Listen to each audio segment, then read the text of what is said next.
Hello. Good afternoon. How you like test so far?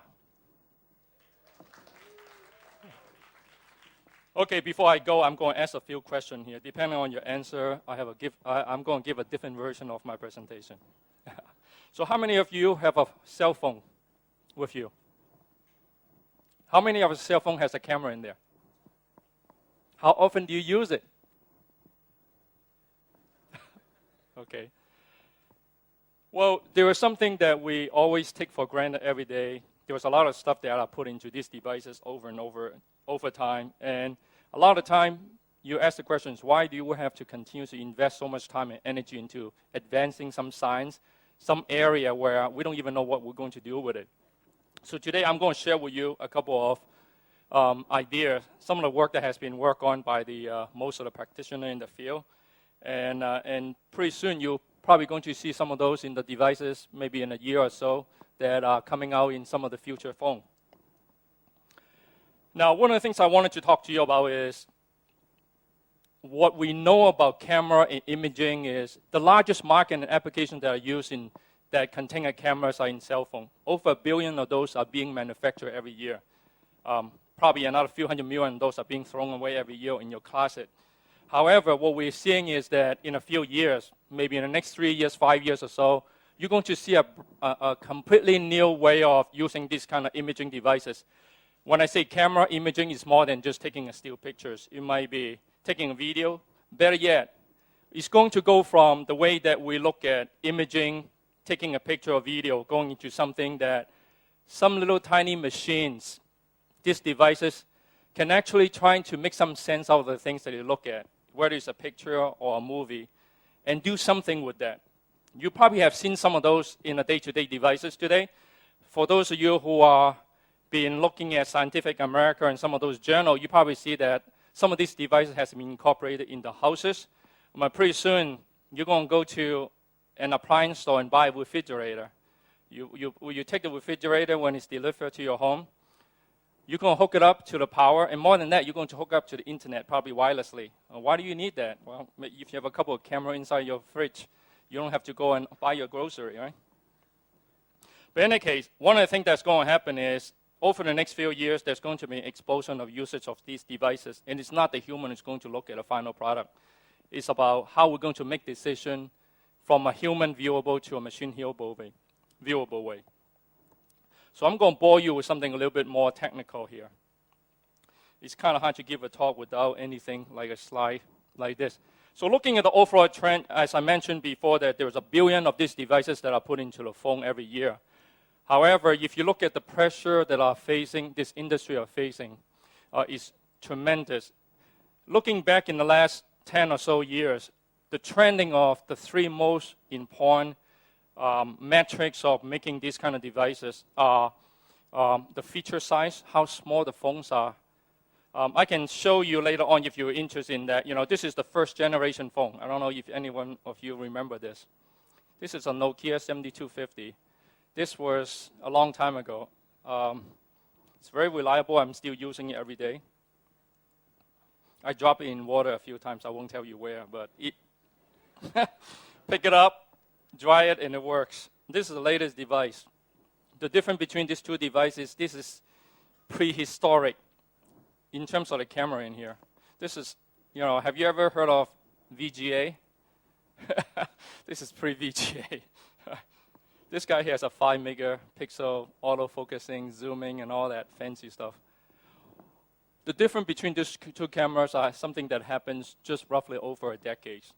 And the advancement there. The size of the camera, the features, and especially how much these devices cost has tremendously changed. As you see that the blue little curve over there show you what is really driving a lot of this advancement is some semiconductor device called imaging sensor, which is called a pixel.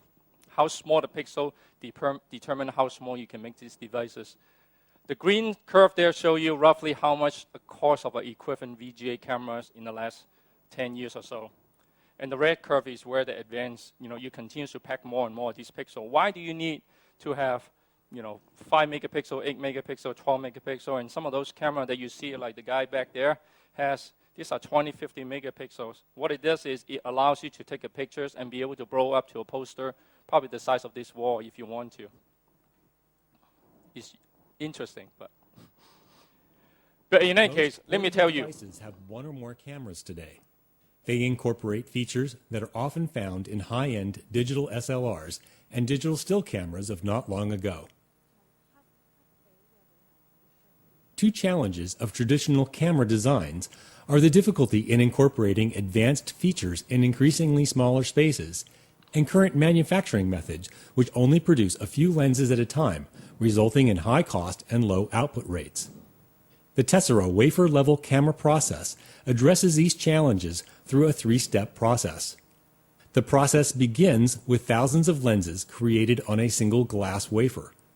Multiple lens wafers are then aligned, bonded together, and singulated into individual lens stacks.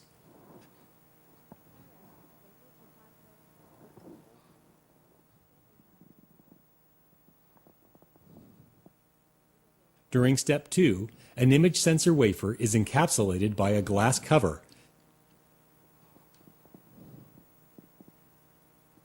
Electrical contacts are routed, solder bumps are formed on the backside, and the wafer is then singulated into individual packaged image sensors.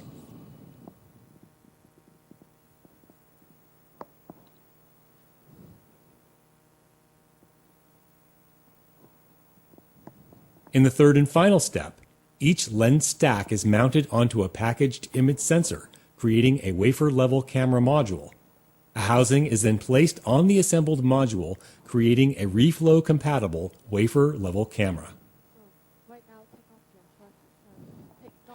This is this little thing I'm showing you. This is actually a 3 or 5 megapixel camera. It's kind of hard for you to see from here. It's very small. And if you're interested, we can show you afterward. Well, one of the trends also is, if you look at just over the last 5 years or so, the evolution of the iPhone, from the original iPhone to the iPhone 4 that I was holding earlier. One of the things that's really been driving, what is the sexiest phone out there is how thin you can make these devices. We're talking about, 12 millimeter down to 6 millimeter. Some of those are down even further. But the problem is, as you're starting to make these cameras, you have to make them shorter and shorter, which means that it's getting to be very difficult to make. Like what Steve Jobs said early in, I think, this year during the launch was that, all these new features and stuff like autofocusing, if there's a way that you could, they're way too thick, right, to fit it into these nano devices. And in the next generation of these devices, we're talking about not just a regular camera that you can shoot pictures, but abilities to do autofocusing, you'll be able to zoom in and do all this fancy stuff pretty much in darkness, and ability to do that a lot to do with some of the innovation that I'll show you next. Ever have the problem of trying to zoom into something and it just isn't getting the image you want? Most of today's cameras use two types of zoom: optical zoom, which is expensive, or digital zoom, which results in low image quality. There is an alternative: Tessera's optimal zoom technology. Tessera's optimal zoom solution consists of a custom lens design and unique image processing algorithm that enables continuous zoom capabilities with no moving parts. In today's fixed focus lens solutions, there is degradation of resolution at the image border during image capture. With camera modules that incorporate Tessera's technology, a custom lens introduces distortion that increases the image information at the center of the frame. Then, image processing algorithms automatically correct the distortion, resulting in a clear image. During the zoom process, the f-stop remains the same.